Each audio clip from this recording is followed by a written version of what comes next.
Hello বন্ধুরা, কেমন আছো? আশা করছি ভালো আছো। আর তোমাদের ভালোবাসায় আমরা খুব ভালো আছি। তো আজকে আবার একটা ভিডিও শেয়ার করতে চলেছি।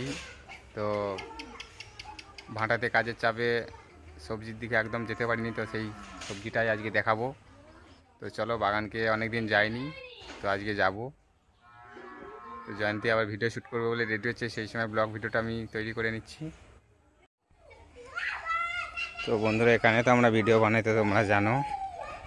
আর আমি যাচ্ছি এখন বাগানকে। তো বাগানটা খুব দূরে না, সামনেই বাগান।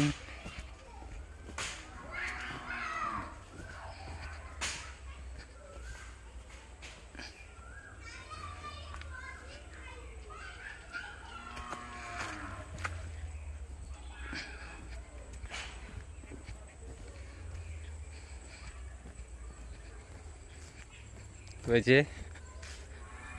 ওই যে বাগান আমাদের দেখা যাচ্ছে।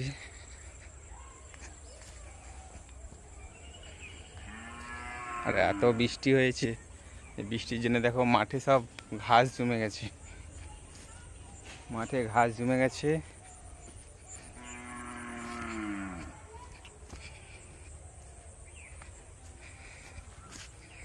চলে আসলাম বাগানকে। তো গাছ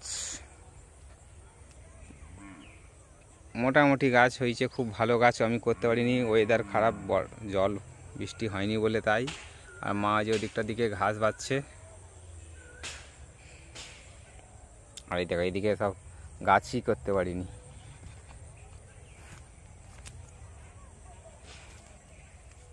তো বন্ধুদেরকে বলো, বৃষ্টির জন্যে একদম ভেন্ডি করতে পারিনি, গাছ ছাড়েনি সেই রকম ভেন্ডি যে দু চারটে হয়ে আছে। এই যে গাছে সব রোগ লেগে আছে, যে কুঠে রোগ লেগে আছে, এই যে সব রোগ সারছেই নি, বৃষ্টির জন্য সারছেই নি। আর গাছ তো দেখো বন্ধুরা, বাগানে ভেন্ডি খুব কমই হয়েছে, একদম ভেন্ডি গাছে নেই। দেখতে পাচ্ছ, একদম গাছে কিন্তু ভেন্ডি হয়নি। দেখো গাছে একদম ভেন্ডি নেই, খুবই দুটো একটা ছোট ছোট ভেন্ডি। তো গাছে গোটা বাগানে দেখো, বাগানটা শর্ট বাগানই ছোট, কিন্তু দেখো গাছ পাতলা পাতলা হয়েছে মোটামুটি, কিন্তু ভেন্ডি একদম এবছর করতে পারিনি। ও মা ঘাস বাচ্ছে, তো দেখতেই পাচ্ছ। আর এদিকে গোটা ঝিঙে মাদা দিয়েছিলাম, তো ঝিঙে গাছ হয়নি, একটা দুটো ঝিঙে গাছে যে হয়েছে।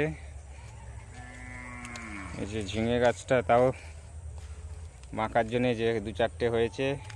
ওয়েদার যদি জল বৃষ্টি হতো একটু, তাহলে হয়তো ঝিঙে কিছু পাওয়া যেত।